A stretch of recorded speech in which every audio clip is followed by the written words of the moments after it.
All right, that is calm breathing. So when you are in a angry state, just go into it. Okay, 1, 2, 3, breathe in, hold, exhale,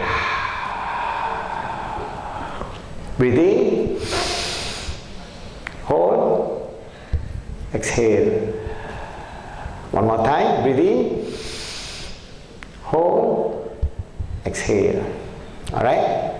And if you are really angry, Rasulullah tells us that, you should, what? If you are angry, when you are standing, you sit down. If you still cannot do it, what should you do?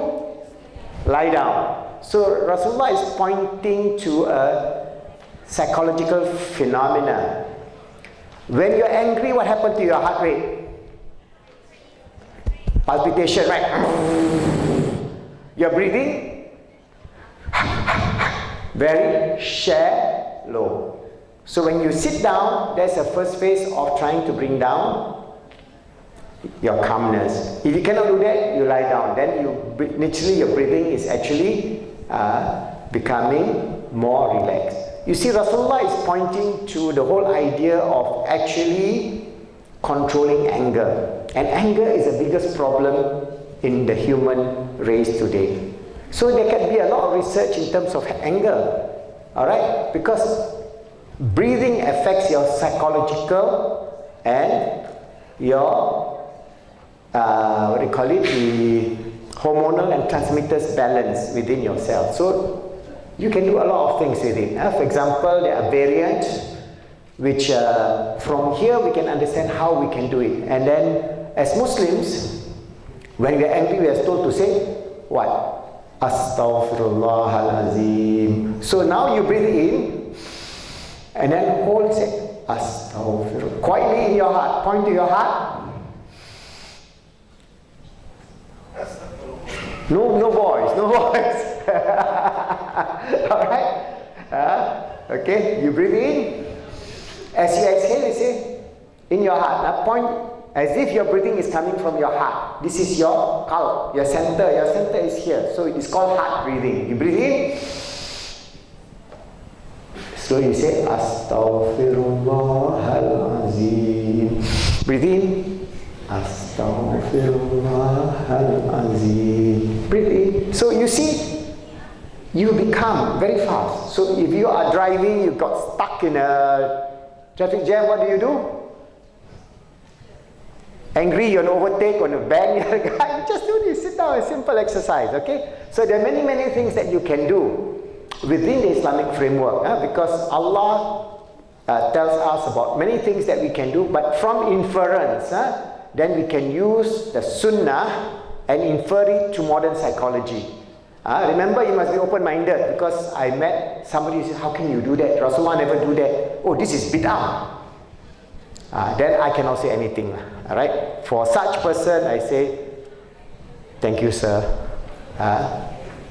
If that is your because it's not wajib. It's not, I'm not saying you must do that, right? It is just, you're breathing. Instead of breathing, you're breathing in a nice way, and then during that period, you're saying your zikr, Alhamdulillah. Alright? But there is a sunnah to it. That means there are inference to a lot of things in psychology that we can actually develop within the ummah, but we must be open-minded. Alright, in terms of the practices where we can do qiyas, and later on we can have a better understanding of whatever that we need to do. I'm just giving you one example, because there are many other examples in this book. Alright, but as I say, these are some of the integration of modern psychology back to what we can do within our spiritual realities that we are facing today. Okay? So now we can start the Q&A. Or you have to start with that little filament, smiling faces. Do you have the smiling faces there? You have the smiling? Okay, no problem. Forget about it. So sorry, there's something. No problem. Alright, so do we have any questions from the audience? Anything, inshallah, under the sun. But I'm just joking, okay? Just try to stay put within this. So, do we have any questions related to positive psychology or to many different things? Okay, sure. Sir,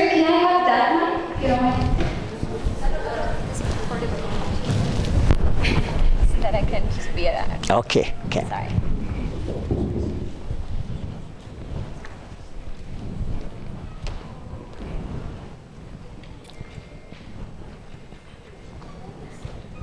Thank you. Welcome to Razak and thank you for all. My question, if I am stressed about something and addiction think about it. And when I think about it, I become stressed.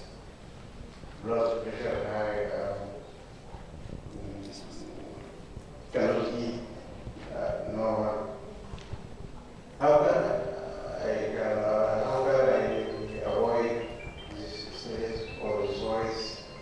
I want to run annual cycle. Can you help me run to avoid this stress? Thank you. Clear? I can understand, but maybe generally I can give. I think about something happy, worries, Yeah. and I cannot avoid away from something. Okay. Always, morning, night, when I get up from sleep. Okay. I do prayer, I make dua, okay, but I want to advise the road to change this. Inshallah. Bismillahirrahmanirrahim. Alhamdulillah. Okay. There are what we call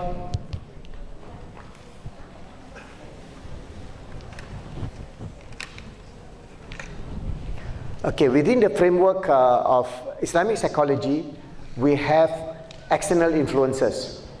All right? And we have influences from ourselves.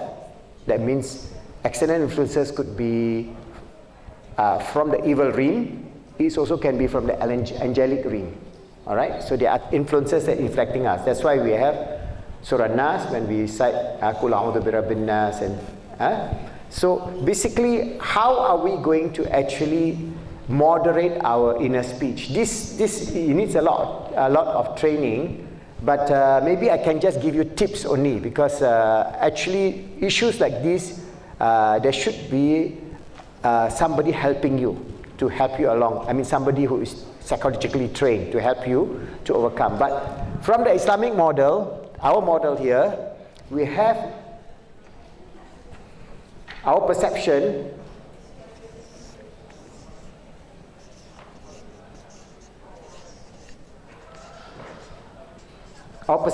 is influenced by our environmental, social, interpersonal, and then it is the input is our inner speech. Okay, this inner speech is sometimes repeated over and over and over again, become very compulsive. It could be negative. Sometimes it's negative, sometimes it's positive. If it is positive, it's not a problem, but still if it becomes too compulsive, you have a problem, then you become one track.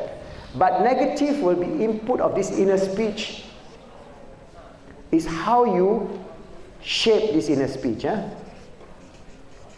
In psychology, you have to shape it. That means, like Imam Ghazali was saying, that basically if you want to have a good thinking process, you must then add to this inner speech some input, which is positive.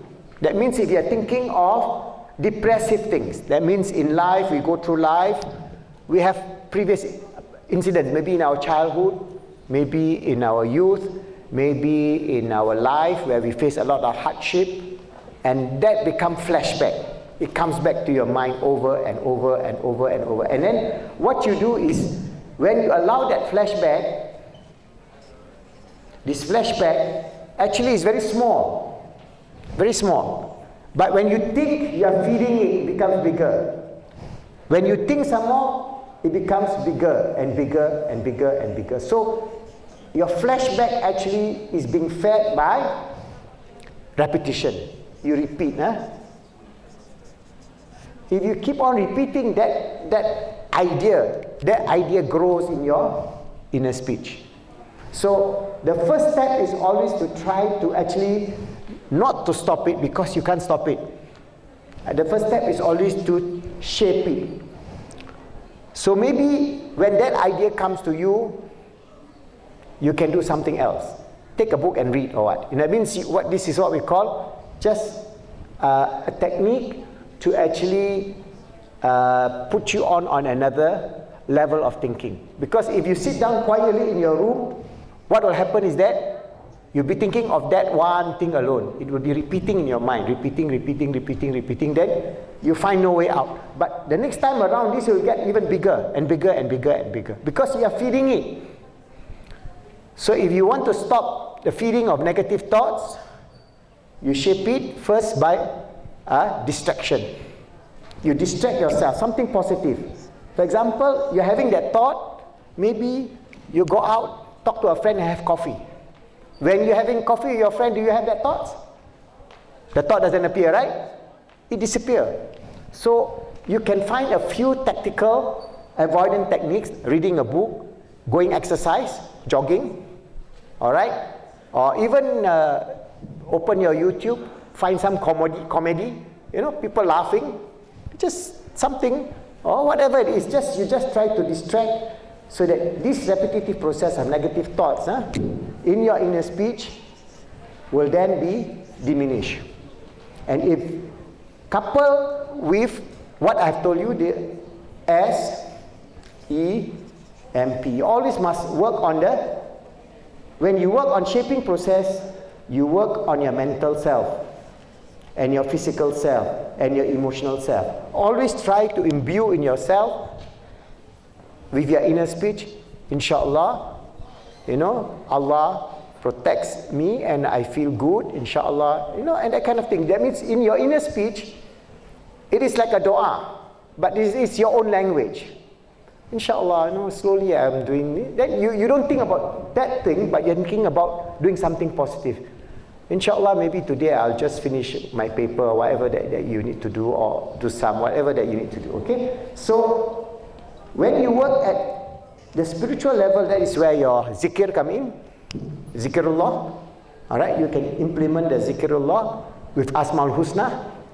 Each time you have that situation, you ask Allah for help, alright? And you can use two or three zikrullah in any way, form that you like, or you can breathe with it. You breathe in, and then you can recite your Asmaul Husna. You choose 2 or 3, but not too many.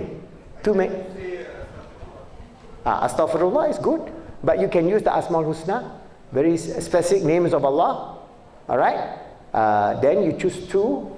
For example, if I have a trouble in overcoming my personal problems insofar as success is concerned, so Allah is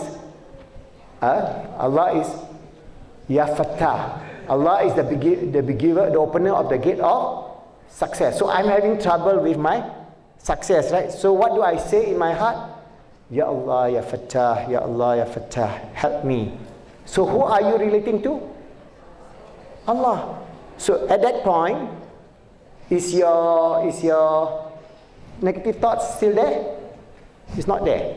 So this is how you actually mold yourself towards actually eliminating this thing. And then finally, inshallah, through this process, you will be able to overcome it. Inshallah. Okay, this is one of there are many little ideas this which you can implement. Okay, thank you. Now my time is up also.